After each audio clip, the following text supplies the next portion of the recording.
साल 1903 ये वही साल था जब अचानक से इस मंदिर का दरवाजा बंद कर दिया गया।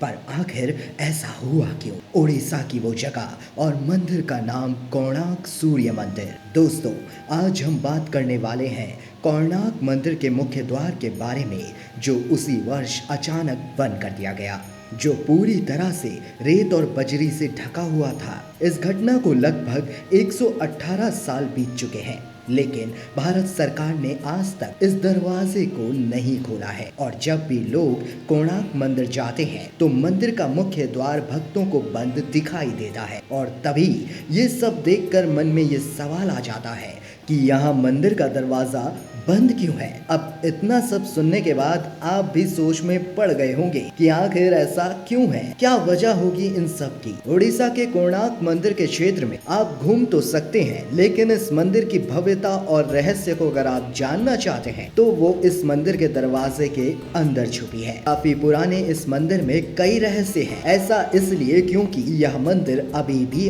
अधूरा है, और यह अधूरा मंदिर ही इसकी खास बात है, क्योंकि ये मंदिर शापित है। दोस्तों, सैकड़ों वर्षों तक यह मंदिर रेत में दबा रहा। मंदिर में 52 टन का चुंबक लगा हुआ था। इस मंदिर को बनाने वाले शिल्पकार ने आत्महत्या कर ली थी। ये भी कहा जाता है कि रात के समय इस मंदिर से नर्तकियों की आवाजें आती हैं। ऐसे कई राज हैं जो आपके होश उड़ा देंगे, तो अंत तक बने रहिएगा। हमेशा मन में एक सवाल जरूर उठता है कि भारत सरकार अक्सर इतनी मेहनत करके दरवाजा खोलने का फैसला बदल क्यों देती है। क्या भारत सरकार हमसे कुछ छुपाना चाहती है? आपको बता दें दोस्तों, यह मंदिर भगवान सूर्य को समर्पित है। इस मंदिर की भव्यता ही इस मंदिर को देश के 10 सबसे बड़े मंदिरों में शामिल करती है। कोणार्क सूर्य मंदिर पूरे उड़ीसा शहर से लगभग 23 मील दूर नीले पानी की पसंदीदा चंद्रभागा नदी के तट पर मौजूद है। यह मंदिर पूरी तरह से सूर्य देव को समर्पित है। अब आपको जो मैं बताने वाला हूँ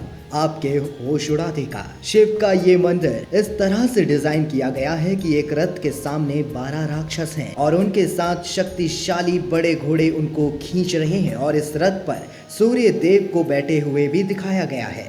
इस मंदिर से आप सीधे सूर्य देव के दर्शन कर सकते हैं। मंदिर के ऊपर से उगते और डूबते सूरज को पूरी तरह से देखा जा सकता है। सूर्य उदय के समय मंदिर का नजारा बेहद खूबसूरत होता है, मानो सूर्य का लाल रंग पूरे मंदिर में फैल गया हो।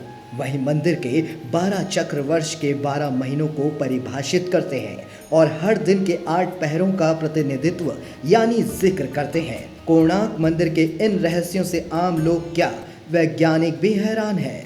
दोस्तों, मंदिर 2 भागों में बटा है, जिनमें से पहला सूर्य के किरणों के संपर्क में था।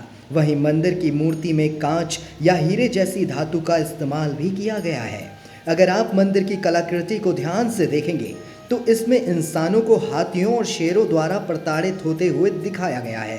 इस मंदिर के बारे में यह भी कहा जाता है कि इसकी शुरुआत भगवान कृष्ण के पुत्र शंभा के श्राप से हुई थी, और इस श्राप से बचने के लिए उन्हें सूर्य देव की पूजा करने की सलाह दी गई।